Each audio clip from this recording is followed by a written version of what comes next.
E se você não consegue fazer isso, meu parceiro, você não vai colocar dinheiro no bolso, simples assim. Se você é fundador de uma startup e ainda enxerga a sua empresa apenas como um projeto ou como um hobby, você está jogando o jogo errado.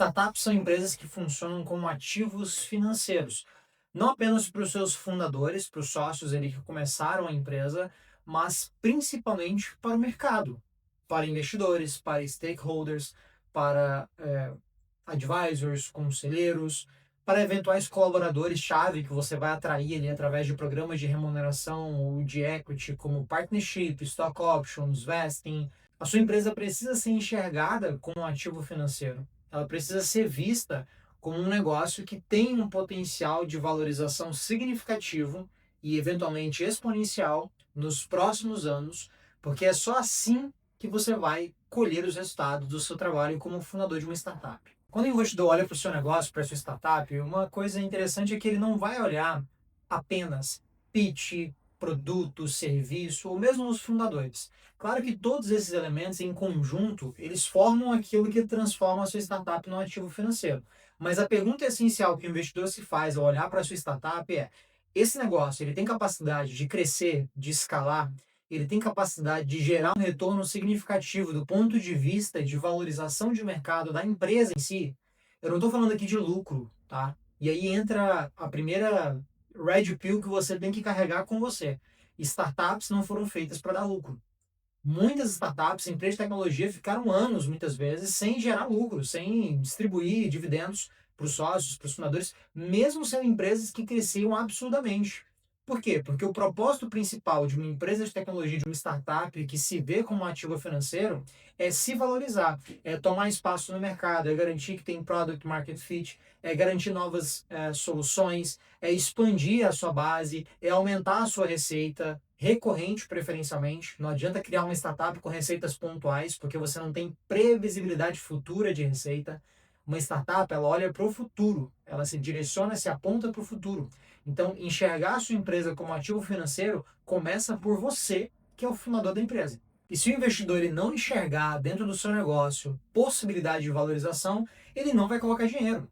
E mais do que isso, você não vai ter a capacidade de mostrar para o mercado que você tem um negócio interessante e que com o tempo vai gerar os retornos que se espera dele. E se você não consegue fazer isso, meu parceiro, você não vai colocar dinheiro no bolso, simples assim. Você precisa se enxergar não apenas como dono de uma empresa, mas como alguém que é responsável por aumentar a valorização desse ativo, né, que é o seu negócio. Você tem que fazer ele se tornar mais valioso ao longo do tempo. Você tem que provar para os seus clientes, para os seus consumidores, para os seus parceiros, para os seus investidores, para os seus sócios, que a sua empresa é uma empresa com capacidade de valorização. E as quatro métricas que eu considero fundamentais que você tem que carregar com você são: primeira delas, receita recorrente mensal, famoso MRR. Segunda delas, o churn. O churn é muito interessante. Terceira delas, o CAC, custo de aquisição de cliente. E a terceira delas, o LTV, o Lifetime Value, que é o quanto o cliente ele gera de valor para sua empresa ao longo de um período de tempo específico. Vamos falar específico de cada uma delas. Primeira delas, receita recorrente mensal. Por que ela é relevante? Porque, como eu comentei, startup olha para o futuro. Se você não tem uma receita que é recorrente, se ela não é mensal, não é recorrente, dificilmente você vai conseguir projetar isso para o futuro. Porque o investidor, quando ele vai fazer um cálculo de valuation da sua startup para colocar o dinheiro nela, e você mesmo, quando vai precificar para definir valuation da sua empresa, os métodos de valuation que a gente utiliza, grande parte deles, se não todos, vão considerar o futuro. É como se você estivesse antecipando o futuro para o momento atual. Tanto é que, por exemplo, o cálculo de fluxo de caixa descontado é justamente isso. Você pega o fluxo de caixa da sua empresa, o quanto ela gera de caixa todos os anos, projeta isso com a sua margem de crescimento, olhando indicadores do seu setor, por exemplo, faz esse desconto pelo tempo que você vai ter até alcançar esse resultado e você chega no seu valuation. Então você tem ali uma projeção futura. Mas como é que você vai fazer projeção futura se você não consegue ter uma receita recorrente? Então o MRR, a receita recorrente mensal, é muito importante, é uma métrica fundamental para a saúde do seu negócio como ativo financeiro. A segunda métrica, pessoal, é o churn.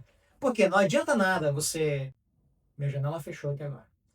Não adianta nada você ter uma receita recorrente mensal que cresce constantemente se todos os meses de X% que entrou na sua empresa, uma percentual, uma parte relevante daqueles clientes que entraram vão saindo. Porque percebe que entra num contrassenso, você vai ter pessoas que estão entrando na sua empresa, a receita está crescendo, mas uma parte dela vai saindo, então é como se fosse um balde furado. Você literalmente tem uma empresa que é um balde furado.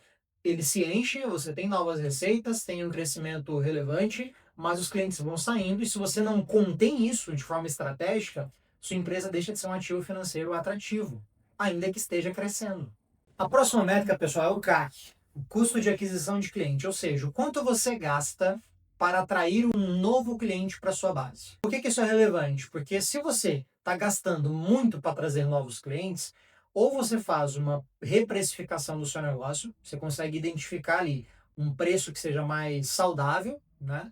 Ou você luta para diminuir o custo de aquisição. E por que essa é uma métrica relevante? Porque lembra que eu falei que, se você vai olhar o crescimento de uma empresa, ela tem que ter a capacidade de gerar caixa para se tornar um ativo atrativo? Não adianta você crescer exponencialmente e o seu custo crescer junto, porque você não tem a capacidade de gerar caixa. E isso é muito relevante. O caixa, ele é rei nas empresas. Então, dentro de uma startup, não é diferente. Então, o custo de aquisição de clientes tem que estar saudável, tem que estar dentro de um parâmetro legal. Você tem que sempre lutar para diminuir esse custo. Porque se ele estiver desbalanceado, ainda que você tenha outros indicadores ótimos, o CAC vai jogar o valor da sua empresa lá embaixo. E por fim, nós temos o LTV, que é o Lifetime Value. O Lifetime Value é basicamente o quanto um cliente ele gera de valor para a sua empresa durante o tempo em que ele permanece com você. Então, o Lifetime Value muitas vezes ele é dito, ele é expresso em números. Então, a minha empresa ela tem um LTV de R$ 4.500. Ou seja, no tempo médio que um cliente fica na minha empresa, que sei lá, pode ser de 2 anos e meio, por exemplo, ele me entrega, nesses 2 anos e meio, ele me deixa de dinheiro aqui comigo R$ 4.500. Muitas vezes ele é expresso pelo tempo também, porque o LTV, às vezes, dependendo do modo como você está apresentando, é relevante você falar o tempo. Então, o meu LTV é de 3 anos. Ou seja, o cliente fica comigo durante 3 anos. Se eu considero que o meu ticket médio é um valor X, eu faço o cálculo desses 3 anos de LTV e eu chego no valor total que ele gera para minha empresa naquele período. Então, esse é um indicador que mostra saúde financeira. Por quê? Porque o cliente vai deixar um valor na tua empresa ao longo do tempo. O LTV é o indicador que mais está associado à percepção de futuro. Porque é literalmente você jogar para o futuro. Qual que é o lifetime value? Quanto ele vai me gerar, considerando o meu histórico, no futuro. Se eu tenho uma base de clientes ali que eu vou aumentar com uma nova feature que eu vou lançar, por exemplo, eu já consigo medir o impacto financeiro que isso vai me gerar. Tanto porque eu tenho o CAC calculado, quanto porque eu tenho o LTV calculado. E o CAC e LTV são duas métricas que andam juntinho, são ó, parceiraças. Não tem como um sem analisar o outro. Beleza? 4 indicadores, 4 métricas fundamentais que você tem que carregar com você para ter a sua empresa como um ativo financeiro atrativo no mercado de venture capital. E aí, meu parceiro, se você está aí olhando para o teu negócio ainda como uma empresa tradicional, acredite, você dificilmente vai conseguir jogar o jogo do venture capital. Você tem que olhar a sua empresa como um ativo financeiro, e a sua missão como fundador é duas delas, né? Você tem que primeiro aumentar o valor de mercado da sua empresa. E aí você vai fazer isso de várias formas, né? Não estou aqui para ficar dando receita de bolo, cada empresa tem um perfil, cada segmento tem um negócio, mas é seu dever fazer isso, fazer a sua startup valer mais no mercado. Esses 4 indicadores vão te mostrar um pouco do caminho para isso, mas você tem que buscar outros indicadores também, tem que buscar outras formas de alcançar esse resultado. E segundo, não adianta você aumentar o valor de mercado da sua empresa se a percepção de risco para o investidor é muito alta. Então aí entra outros aspectos que muitas vezes não têm relação com o financeiro. Vou dar um exemplo muito simples. Nós aqui na Safe trabalhamos com governança para startups. A gente faz isso há 5, 6 anos. Então a gente sabe que governança é um critério nas empresas que não é tangível financeiramente, né? Apesar de ter um preço por isso, mas não é tangível financeiramente, mas ela, na prática, reduz o valor de mercado da sua empresa. Por que que reduz? Porque uma empresa que não tem uma boa governança, ela aumenta a percepção de risco para o investidor. O seu ativo ele é muito valioso, ele é muito legal, cara, realmente disruptivo pra cacete, o cara vai querer muito investir em você. Mas se ele bater o olho e ver que a governança não tá legal, a percepção de risco dele aumenta e, consequentemente, o valor da empresa diminui. Então essas são as duas missões que todo fundador de startup deve ter.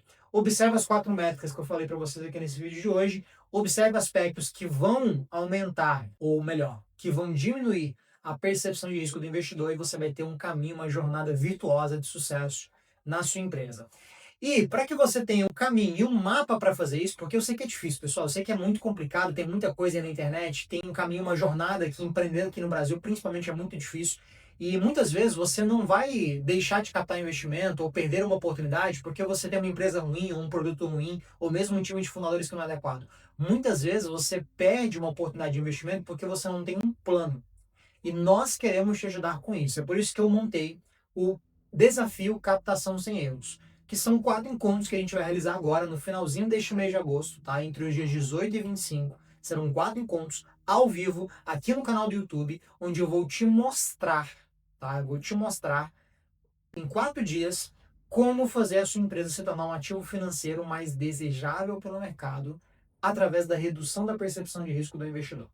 Falei difícil um pouquinho, mas na prática você vai ver que é bem tranquilo e eu vou te dar esse mapa, eu vou te mostrar como alcançar esse resultado na prática através desse desafio e mais do que isso, eu não vou só te ensinar a fazer, você vai construir isso junto comigo, eu vou estar junto com você todos os dias do desafio, te auxiliando através das tarefas que teremos ao longo do desafio, para você, ao concluir essas tarefas, ter um mapa realmente de como melhorar a sua empresa, diminuir a percepção de risco do investidor e, consequentemente, aumentar o valor de mercado dela na hora de captar investimentos. Beleza?